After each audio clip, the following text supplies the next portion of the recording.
بسم الله والحمد لله والصلاة والسلام على أشرف خلق الله محمد بن عبد الله صلى الله عليه وآله وصحبه وسلم تسليما كثيرا أما بعد.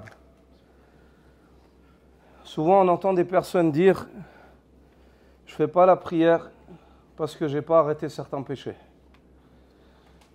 Pourquoi tu ne fais pas la salat? Parce que je ne suis pas prêt. Tu n'es pas prêt à quoi? J'ai certaines choses entre moi et Allah, il faut que je me débarrasse de cela. Cette manière de parler, ça fait partie des ruses du shaitan. Cette idéologie, cette manière de penser, ça fait partie des ruses du démon. Ruses par lesquelles il éloigne le serviteur d'Allah, il essaye de repousser le délai, car le compte à rebours du temps avance, la mort approche, pas à pas, chaque jour, chaque seconde. Et le but de l'ennemi, c'est le fait de t'éloigner du khayr, de t'éloigner ce en quoi il est à ta réussite. Et la prière, c'est la félicité, c'est la grande réussite, c'est la grande victoire.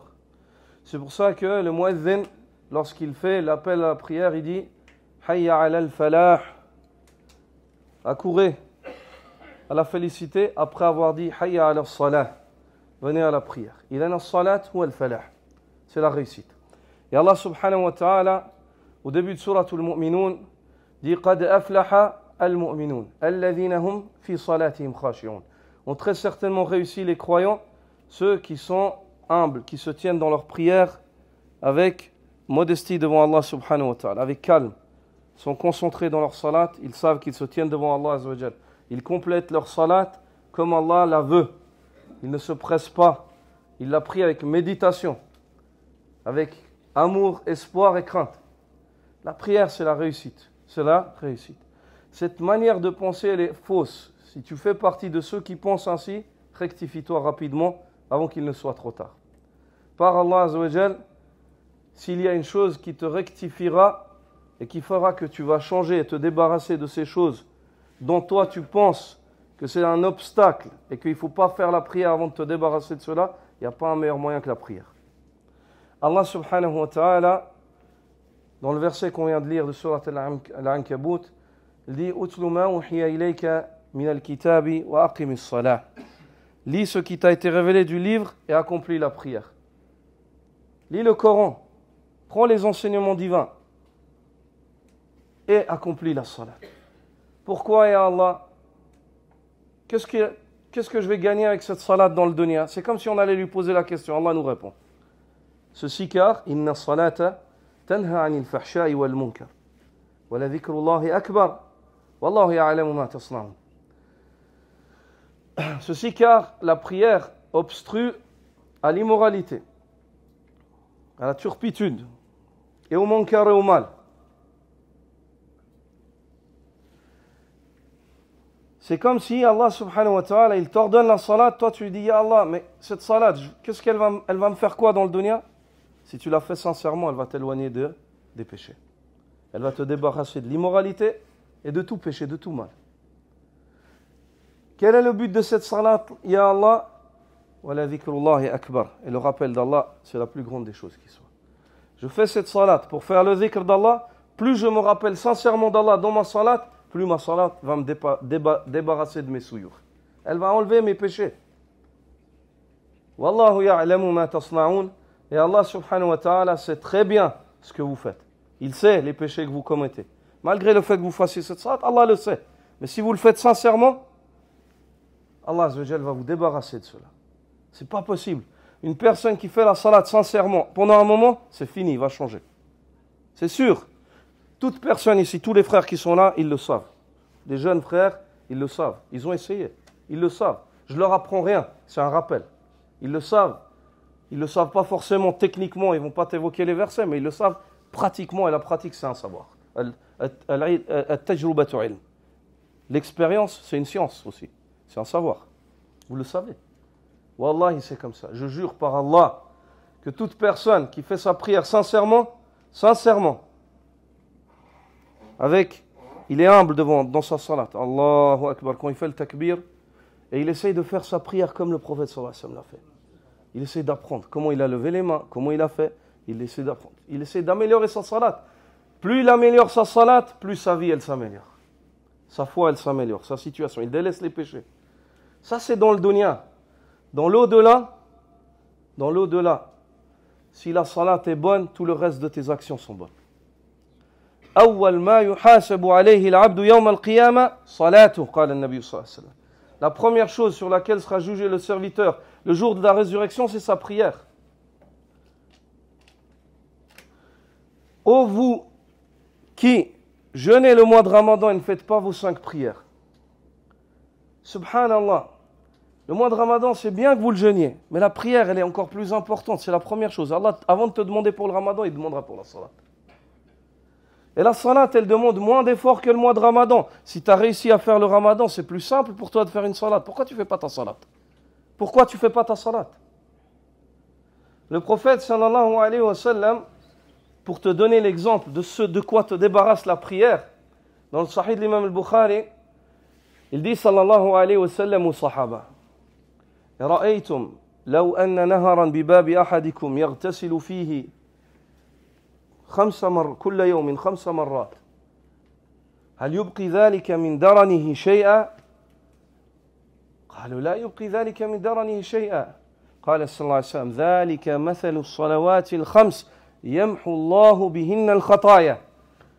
Il dit sallallahu alayhi wa sallam, que dites-vous si un fleuve passe devant la porte de l'un d'entre vous 5 fois par jour?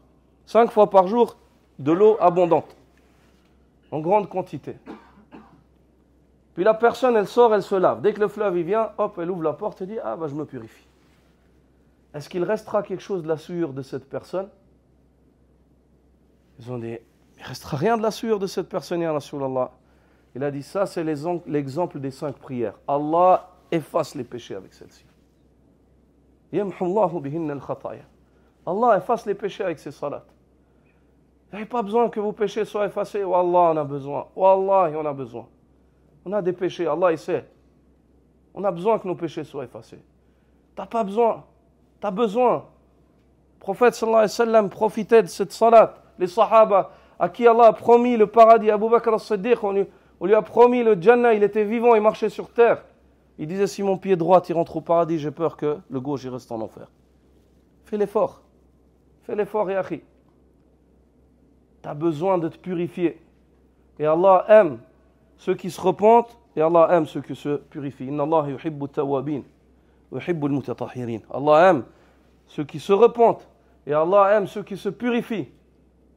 Repends-toi. Recommence à faire ta prière.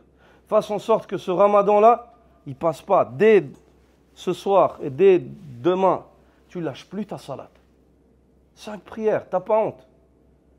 Même au travail où que tu sois, tu peux la faire. La terre d'Allah, c'est une mosquée. Certaines personnes disent, je ne peux pas travailler au chantier parce que je suis sale. C'est quoi la saleté? La terre. La terre, Allah Azza wa Jalla l'a donnée comme moyen de purification au prophète sallallahu alayhi wa sallam. Comme lieu de prière et moyen de purification. Ju'ilat liya al-ard masjidan wa tahura. فأيما رجل من أمتي أدركته الصلاة فليصلي حيث كان. Allah Azza wa Jalla m'a donné toute la terre comme lieu de prière et moyen de purification. Tout homme de ma communauté, où qu'il soit, la prière elle rentre, qu'il prie là où il est. Sauf s'il y a de l'impureté. Tu vas loin, à un autre endroit. La terre, il y a de la place. Fais ta salat, ya akhi. Fais ta salat. La salat, elle expie, elle purifie les péchés de l'âme. Elle purifie. Allah Azza wa Jalla, au début de la sourate des croyants, le premier critère des croyants qu'Allah donne, c'est quoi? C'est la salat. أول أوصاف المؤمنين.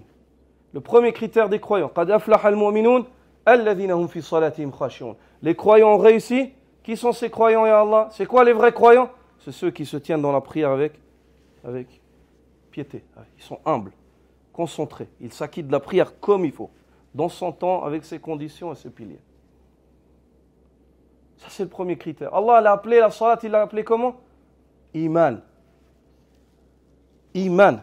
Toute la prière, si Allah Azza wa Jalla a choisi un acte pour appeler la foi, pour la nommer par cet acte-là, c'est la salat. La salat, et s'il a choisi un mot pour décrire la salat, c'est la foi. Il dit وَمَا كَانَ اللَّهُ لِيُضِيعَ إيمانكم أي صلاتكم التي صليتموها تجاه بيت المقدس.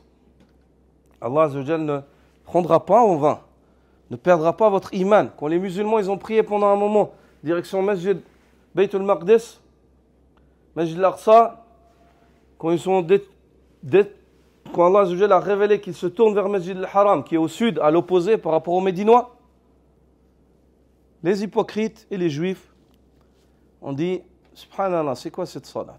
Vous priez pendant un moment comme ça, puis un moment comme ça. Qu'en est-il des prières que vous avez priées avant? Elles étaient fausses, alors. Allah, il a révélé, وَمَا كَانَ اللَّهُ لِيُضِيعَ إِيمَانَكُمْ. Ne vous inquiétez pas, Allah ne rendra pas en vain votre foi et salatakum. هي مكتوبة مسجلة عند الله. Elle est inscrite auprès d'Allah. La salat, c'est l'iman, c'est ta foi. Un jeune garçon est venu au prophète sallallahu alayhi wa sallam et il a dit Ya Rasulallah. Il a prié avec le prophète sallallahu alayhi wa sallam la salat, frère la salat de l'Asr. Puis il est venu vers le messager d'Allah et dit Ya Rasulallah. Il a dit j'ai passé au-dessus d'un haït, d'un muret. Et il y avait une femme étrangère. Et j'ai fait avec elle tout ce que l'homme y fait avec sa femme, sauf le dernier acte.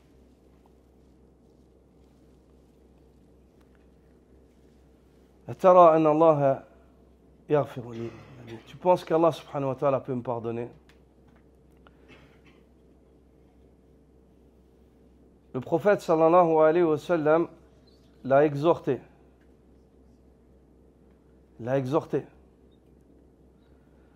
Puis il a dit, est-ce que tu as prié cette prière avec nous, Al-Asr? Il a dit oui. Il a dit Allah subhanahu wa ta'ala expie par la salat. Subhanallah. Expie par la salat les mauvais actes de la personne. Ayyuha al-ikhwa, une personne qui prie sincèrement, Allah Azza wa Jal l'expie et le rectifie. Allah Azza wa Jal le rectifie, il ôte de ton cœur. Avec le temps, il se peut qu'au début tu pêches, tu es encore entre deux chaises, on va dire. Mais après, plus tu pries, ça va s'écarter les chemins. Et c'est selon celle sur laquelle tu as accroché sincèrement, c'est avec elle que tu vas partir. Au début, tu seras avec les deux. Il faut s'écarter. Si tu t'accroches fort à ta prière, elle va t'éloigner. C'est le sens de la parole d'Allah. Inna salata tanha anil fahsha'i wal munkar. Certes, la prière éloigne la turpitude, obstrue la turpitude et au mal. Allah Azza wa Jal, il ôtera de ton cœur même l'envie de faire ces choses-là. Même l'envie de désobéir. Il va l'ôter, tu vas détester. Plus tu t'accroches à la salat, plus tu vas détester. C'est ta liaison avec Allah, tu es proche d'Allah. Aqrabu ma yakunu al-'abdu ila rabbi wa huwa sajid. Il n'y a pas un endroit où le serviteur il est plus proche de son Seigneur si ce n'est quand il est prosterné. Allah Azza wa Jal dit wasjud waqtarib. Prosterne-toi et approche-toi d'Allah. Bis-sujud taqtarib ila Allah Azza wa Jal. En te prosternant, tu t'approches d'Allah. Donc repentez-vous et rectifiez-vous. Repentons-nous et rectifions-nous. Ne délaissez pas cette salat.